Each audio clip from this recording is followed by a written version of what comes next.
In modern times, Sir Francis Galton of England was one of the key figures in the development of mental measurements.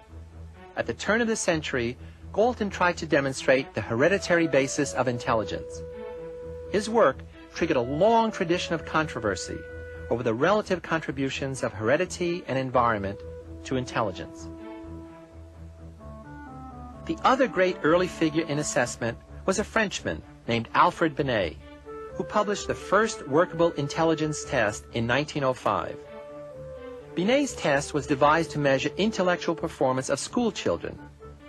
The test was meant to replace the teacher's more subjective and often biased evaluations.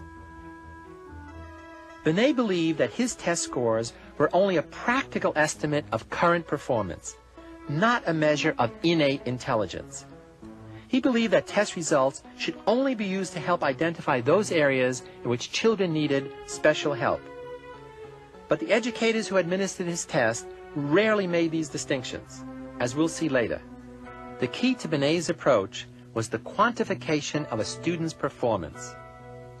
First, a great number of children of various ages were tested, and an average score or norm was obtained for normal children in each age group. Then an individual child's performance was compared to the average score for his or her age.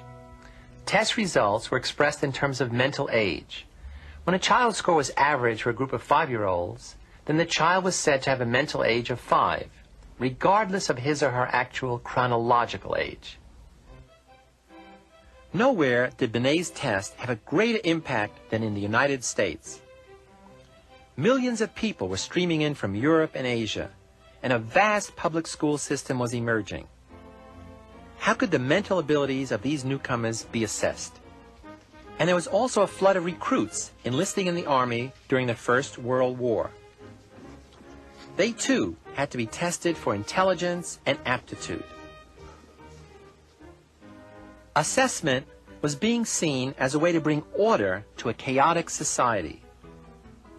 An inexpensive, democratic way of separating out those who could benefit from education or military training from those who were deemed incompetent.